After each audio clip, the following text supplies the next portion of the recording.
कांग्रेस सांसद राहुल गांधी ने पीएम नरेंद्र मोदी की तुलना पनौती से की। उन्होंने कहा कि पीएम मतलब पनौती मोदी। अच्छा खासा लड़के वर्ल्ड कप जीत रहे थे, यह अलग बात है कि उन्होंने हरवा दिया। तो चलिए पनौती वाले इस वीडियो को देखने के बाद ऑडियंस का क्या रिएक्शन है, वो क्या कह रहे हैं, जनता क्या कह रही है, क्या सोच रही है, आपको दिखाते हैं। एक ने लिख दिया कि आप करें तो रासलीला और हम करें तो कैरेक्टर ढीला, मिर्ची लगी। तो वहीं मोदी के सपोर्ट में एक लिखते हैं कि इसके अंदर अगर दिमाग ही होता तो इसका नाम पप्पू थोड़ी ना होता। समझाओ कोई इसे और बोलने की तमीज सिखाओ।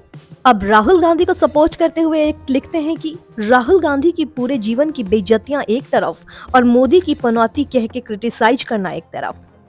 तो वहीं अब एक लिख देते हैं कि जब मोदी राहुल गांधी को पप्पू बोल सकता है तो राहुल गांधी को भी हक है कि पनौती बोले। ओहो! अब एक ने तो मजे लेते हुए लिख दिया कि एक पनौती पूरी टीम पर भारी, हे भगवान अब किसकी बारी। अब फिर से राहुल गांधी को सपोर्ट करते हुए एक लिखते हैं कि we are unlucky, we have got पनौती एंड फेकू प्राइम मिनिस्टर। अब मोदी के सपोर्ट में एक यूजर आता है और लिखता है कि मोदी जी, पप्पू अभी नासमझ है, कृपया इसकी बातों का बुरा ना माने।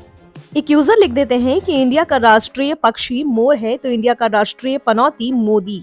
अब फिर से मोदी को सपोर्ट करते हुए एक लिखते हैं कि देश का पनौती तो कांग्रेस है।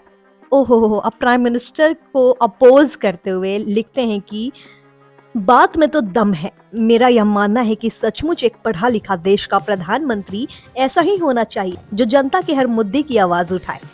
अब कांग्रेस के सपोर्ट में एक और लिखते हैं, कांग्रेस जिंदाबाद। एक ने लिख दिया कि जिसको कुछ लोग पप्पू बोलते थे, कम से कम वह हंसता था ना।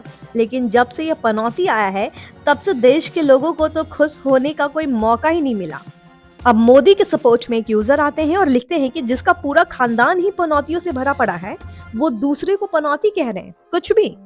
ओहो, अब मोदी जी के लिए एक ने तो लिख दिया कि मोदी जी इंडिया टीम को हराने में कोई कसर नहीं छोड़ते हैं। बदनसीबी का पता पूछे तो कोई मोदी को बता देना, सबसे बड़ा पनौती मोदी है। तो एक और मोदी सपोर्टर आते हैं और वो कहते हैं कि राहुल गांधी की दादी भी पनौती थी हिंदुस्तान के लिए। ओहो, अब एक और राहुल गांधी के सपोर्टर आते हैं और वो कह देते हैं कि राहुल जी, आपने तो पोल्स से पहले ही पोल खोल के रख दी बीजेपी की। अब एक और मोदी सपोर्टर फिर से आते हैं और वो लिखते हैं कि राहुल गांधी कांग्रेस पार्टी के लिए भी पनौती है। जब से पैदा हुए हैं राहुल गांधी, तभी से कांग्रेस की पनौती शुरू हो गई। तो आपका क्या कहना है इस पनौती वाले वीडियो पे, हमें कमेंट बॉक्स में जरूर बताइएगा। साथ ही आपको अगर हमारा वीडियो पसंद आया हो तो सबसे पहले वीडियो को लाइक कर दीजिए, सब्सक्राइब कर लीजिए चैनल को और शेयर कर दीजिए अपने दोस्तों के साथ।